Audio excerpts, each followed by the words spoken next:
Welcome to This Explainer. You know, when we watch a match, it's so easy to just get lost in the goals, the wild celebrations, the insane tactics. But today, we're peeling all of that back. We're looking right beneath the surface at the hidden psychological and sociological machinery actually driving the world's most popular sport. It is a massive ecosystem, and we're going to dive right into the unseen forces governing the beautiful game.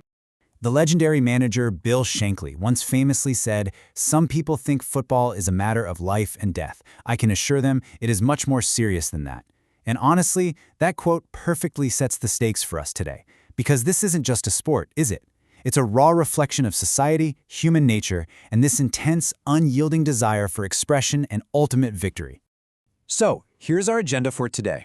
First, we'll look at why it's more than a game. Then, we'll explore the psychology of rivalry. Third, we'll get into football and cultural identity. And finally, we'll wrap up with the tactical tug-of-war. Section 1. The psychology of rivalry, driving the greats. Let's dive right into this first pillar. We're talking about those intense player-to-player rivalries that absolutely define eras and push athletes way beyond their natural limits. Football is literally overflowing with bad blood, right? I mean, look at the fierce generational clash between Diego Maradona and Pelé. They were so bitterly opposed that Maradona literally told the Brazilian legend to go back to the museum. Or take Keane and Patrick Vieira. Their nasty, aggressive rivalry defined an entire era of the Premier League. We all remember that famous near brawl in the Highbury Tunnel. But hey, rivalries aren't just for opponents. Look at Romário and Edmundo in Brazil. Teammates. They were so electric together, they actually recorded a rap song calling themselves the Bad Boys. But then the whole shebang imploded over preferential treatment, leading to wild public insults about kings and court jesters right in front of the press. But of course, the ultimate modern case study here is Lionel Messi and Cristiano Ronaldo. We all know the history of their clashes, but what's really fascinating is the intrinsic motivation that proximity generated. You had Ronaldo, the unrelenting scorer behind Real Madrid's 3 consecutive Champions League titles, and Messi, winning 2 European trebles at the beating heart of Barcelona. They weren't just competing.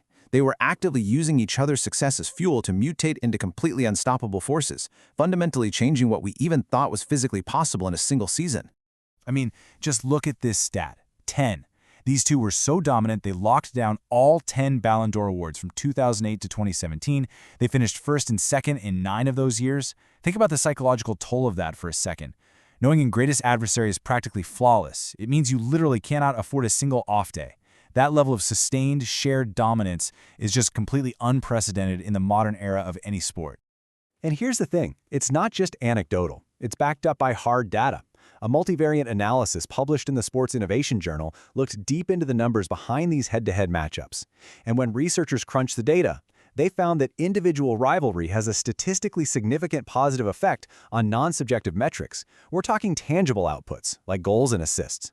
So the cold, hard empirical evidence proves it. Wanting to crush a rival actually makes an athlete play better.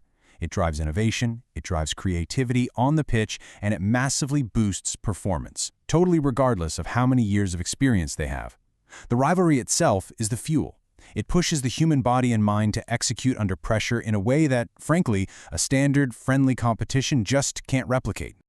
Okay, moving on to Section 2, Football and Cultural Identity, the weight of the badge. Now we're zooming out from the individual players to the fans in the stands. So, why do supporters care so much? To really understand it, we have to look through what sociologists call the interactionist perspective. Basically, this just means a sport only has power because of the culture and ethnic meaning society assigns to it. Think of a football club as an empty vessel. It's empty until the community fills it with their history, their localized struggles, and their shared identity. It becomes this living, breathing social construct. The famous Dutch coach Rinus Michels really hit the nail on the head when he bluntly said, "Football is war." And for so many social groups around the world, football is exactly that, a grand metaphor for life, struggle, and freedom. It's a highly visible stage where cultural identity is built, fiercely defended, and loudly celebrated over those 90 minutes. A really profound example of this is Highlanders Football Club in Zimbabwe. According to academic researchers, this club is a vital vehicle for the Ndebele people to express their cultural identity. It acts as a safe space to process historical experiences, like Gukurahandi, and it stands as a direct critique of Shona triumphalism.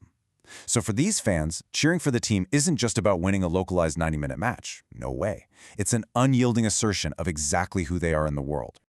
For fans in situations like this, the football club might literally be the only institution they have left to represent their aspirations. It physically steps in to replace lost political or monarchical institutions. So it transforms a simple geographic sports team into a really powerful, living reflection of ethnic identity.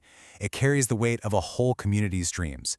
And honestly, that completely reframes why fans react with such visceral emotion to a simple win or loss, doesn't it? All right, Section 3. The tactical tug-of-war, freedom versus control. Time to finally hit the grass and look at the intense battle happening right on the touchline.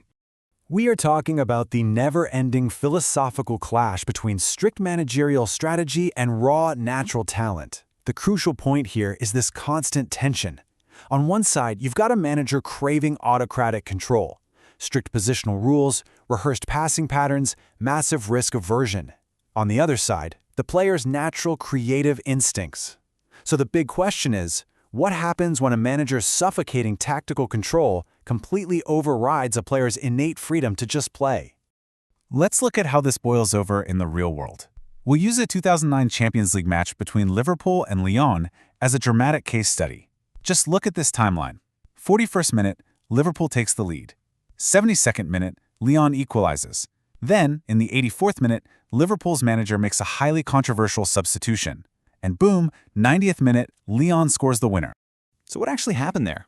Well, despite taking the lead through their most inventive player on the night, José, Liverpool's manager Rafa Benitez made the absolutely baffling decision to sub him out late in the game. Keep in mind, this was a high-stakes Champions League group stage match. They desperately needed a spark. Fans literally booed the decision as Benitez walked off the pitch. And as we saw, removing that creative outlet led directly to a crushing last-minute 2-1 defeat. Journalists at the time totally called this out. They noted that Benitez's hyper-structured, cautious approach constantly prioritized subservient, risk-averse players over free-thinking talent. The live match coverage pointed out that players were constrained by so many micromanaging orders that their natural inclination was, quote, maimed or muddled. This tactical overreach literally strangled the team's ability to dynamically adapt to the volatile game unfolding right in front of them. This rigid reliance on tactics over talent has a really heavy, measurable cost.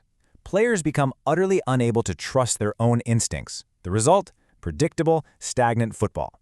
It completely alienates those naturally gifted squad members who fundamentally need freedom to thrive. In Liverpool's case back in 2009, this inability to let players express themselves resulted in the club suffering their worst 4-game losing sequence in 22 years.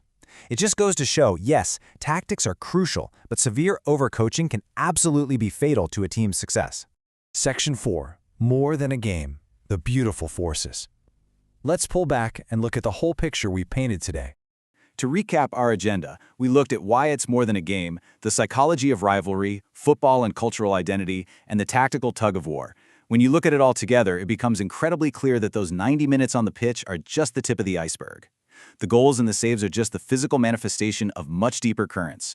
From the data-backed psychological boosts of personal rivalries, to the sociological weight of fans using a club to express their ethnic identity, to the philosophical touchline battles between control and freedom, football is a massively complex ecosystem. It sits right at the vibrant intersection of human psychology and sociology. So, I'm going to leave you with this final thought. The next time you tune into a match, ask yourself, are you simply watching 22 players chase a ball around a patch of grass, or are you witnessing a profound, unseen clash of psychology, identity, and control? Thanks for joining me on this explainer, and keep looking for those hidden forces in everything you watch.